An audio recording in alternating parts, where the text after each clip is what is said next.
സഹോദരങ്ങളെ, പ്രഭാതവന്ദനം. പാപം ചെയ്താൽ മരിച്ചു പോകുമെന്ന് നമുക്കെല്ലാവർക്കും അറിയാം. കാരണം പാപത്തിൻ്റെ ശമ്പളം മരണമാണ്.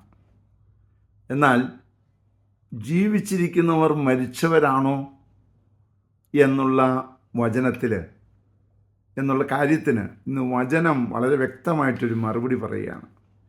ഈശോയെ അനുഗമിക്കുവാൻ ഒരു വ്യക്തിയോട് പറയുകയാണ്, എന്നെ ഫോളോ ചെയ്യുക, എന്നെ അനുഗമിക്കുക.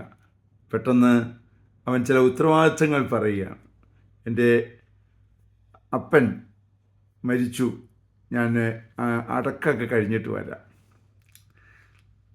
ഉടനെ അപ്പോഴാണ് ഈശോ പറയുന്നത്, മരിച്ചവർ തങ്ങളുടെ മരിച്ചവരെ സംസ്കരിക്കട്ടെ. അപ്പോൾ ഈ മരിച്ചവർക്ക് ജീവനുണ്ടോ? അതായത് ആത്മാവിൽ മരിച്ചവർ ഈ ഭൂമിയിലുണ്ട് മക്കളെ. ജീവനുണ്ടെന്ന് തോന്നുമെങ്കിലും ആത്മാവിൽ മരിച്ചവരുണ്ട്.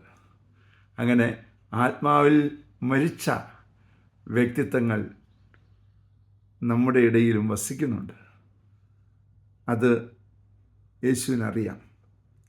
ഇതുപോലെ ചിലപ്പോൾ നിൻ്റെ ചുറ്റുവട്ടത്തും അങ്ങനെയുള്ളവരുണ്ടാകും. അവരിൽ ജീവനില്ല എന്നുള്ള സത്യം തിരിച്ചറിയണം.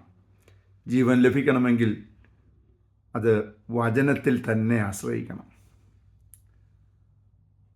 അതിനുള്ളൊരു കൃപാവരം ലഭിക്കട്ടെ പ്രാർത്ഥിക്കുന്നു.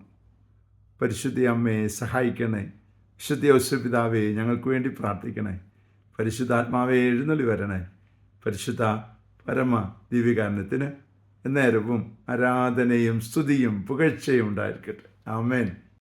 നമ്മുടെ കർത്താവായ യേശുക്രിസ്തുവിന്റെ കൃപയും പിതാവായ ദൈവത്തിന്റെ സ്നേഹവും പരിശുദ്ധാത്മാവിന്റെ സംസർഗവും സഹവാസവും സ്നേഹവും ശക്തിയും കൃപയും എല്ലാ അനുഗ്രഹങ്ങളും സമൃദ്ധമായി നിങ്ങൾ ഏവരോടും കൂടെ ഉണ്ടായിരിക്കട്ടെ, ഇപ്പോഴും എപ്പോഴും എന്നേക്കും.